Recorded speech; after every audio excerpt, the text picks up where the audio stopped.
কোনো কিছুই অতিরিক্ত ভালো না, সেটা ভালোবাসা হোক হোক সেটা বন্ধুত্ব। যেটাই অতিরিক্ত দেখাবেন সেটাই আগে ঠকাবে।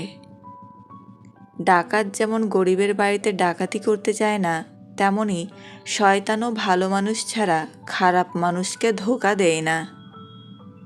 চোখের জল সেই ঝরায় যে একদিন বলেছিল, তুমি হাসলেই তোমাকে অনেক সুন্দর লাগে। সময়ের সাথে সাথে প্রতিশ্রুতি বদলে যাবে না, এইটুকু ভরসা যদি নিজের ওপর থেকে থাকে তবেই কাউকে কথা দিন। কথা দিয়ে কথা রাখার জন্য ভবিষ্যৎ জানতে হয় না, বিবেকের কাছে স্বচ্ছ থাকতে হয়। কিছু মানুষকে অতিরিক্ত দাম দিতে গিয়ে আমরা নিজেকে সস্তা করে ফেলি। জীবনে সবচেয়ে বড় ভুল তখনই করবে যখন দুদিনের পরিচয়ের মানুষগুলোকে দ্রুত আপন করে ফেলবে। মানুষ পাখির মতো, কাছে আসবে, কিছুটা সময় থাকবে, তারপর হঠাৎ একদিন উড়ে চলে যাবে। মানুষটি যখন নীরব পাথর হয়ে যায় তখনও কিন্তু একা হয়ে যায় না, সবার সাথেই থাকে।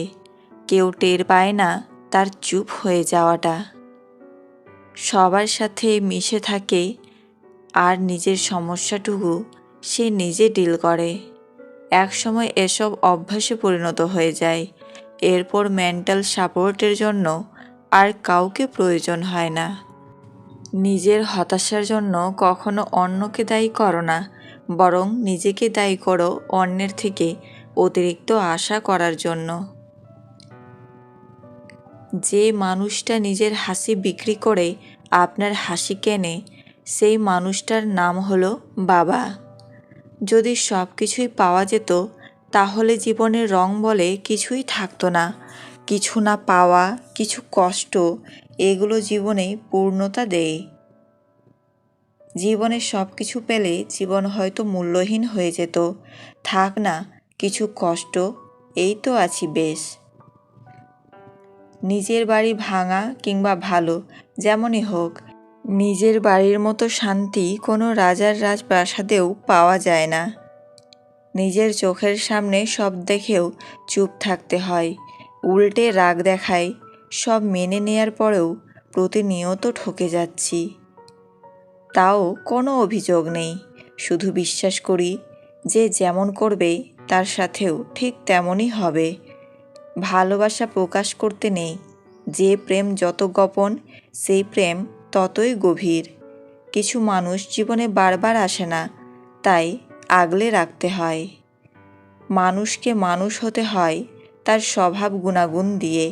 জন্মালেই কেউ মানুষ হয় না, আবার ডিগ্রি দিয়েও কেউ মানুষ হয় না।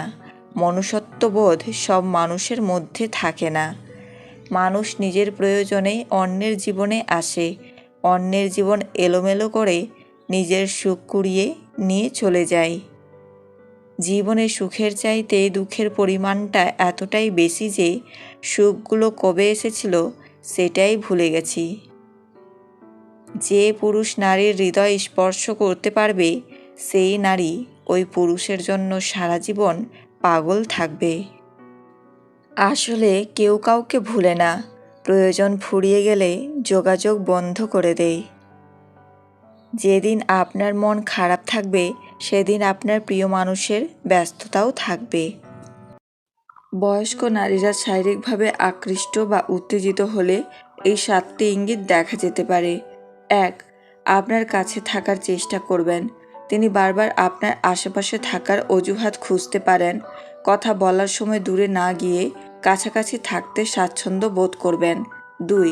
চোখের যোগাযোগ বাড়বে, আপনার দিকে স্বাভাবিকের তুলনায় বেশি সময় তাকিয়ে থাকতে পারেন।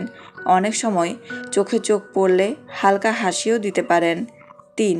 কথাবার্তায় বিশেষ আগ্রহ দেখবেন, আপনার ব্যক্তিগত জীবন, পছন্দ অপছন্দ ও দৈনন্দিন বিষয় সম্পর্কে জানার আগ্রহ বাড়তে পারে।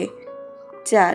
নিজের সাজসজ্জার প্রতি বেশি মনোযোগ দেবেন, আপনার সামনে নিজেকে আরও আকর্ষণীয়ভাবে উপস্থাপন করার চেষ্টা করতে পারেন। 5. হালকা স্পর্শের অজুহাত খুঁজতে পারেন, কথা বলার সময় হাত ছোঁয়া, কাঁধে হালকা স্পর্শ করা বা খুব স্বাভাবিক শারীরিক নৈকট্য তৈরি করতে পারেন। 6. আপনার প্রশংসা বেশি করবেন। আপনার ব্যক্তিত্ব, আচরণ বা চেহারার প্রশংসা অন্যদের তুলনায় বেশি করতে পারেন। 7. যোগাযোগের আগ্রহ বাড়বে। মেসেজের দ্রুত উত্তর দেওয়া, নিজে থেকে যোগাযোগ করা বা আপনার খবর নেওয়ার চেষ্টা করা আকর্ষণের একটি ইঙ্গিত হতে পারে। মনে রাখবেন, এই লক্ষণগুলো কারো প্রতি আকর্ষণ বা আগ্রহের সম্ভাব্য ইঙ্গিত হতে পারে, তবে এগুলো সবসময় নিশ্চিত প্রমাণ নয়। প্রত্যেক মানুষের আচরণ আলাদা, তাই সম্মান ও পারস্পরিক সম্মতির ভিত্তিতেই সম্পর্ক গড়ে তোলা সবচেয়ে গুরুত্বপূর্ণ। যা বদলাতে পারবেন সেটা বদলান, যা বদলাতে পারবেন না সেটা মেনে নিন, আর যা মেনে নিতে পারবেন না সেটা থেকে নিজেকে দূরে রাখুন। মানুষকে ছোট করে কথা বলার অভ্যাস বন্ধ করুন। একদিন দেখবেন সময় আপনাকে এমন জায়গায় ছোট করবে যেখানে আপনি সম্মান পাওয়ার অনেক যোগ্য ছিলেন।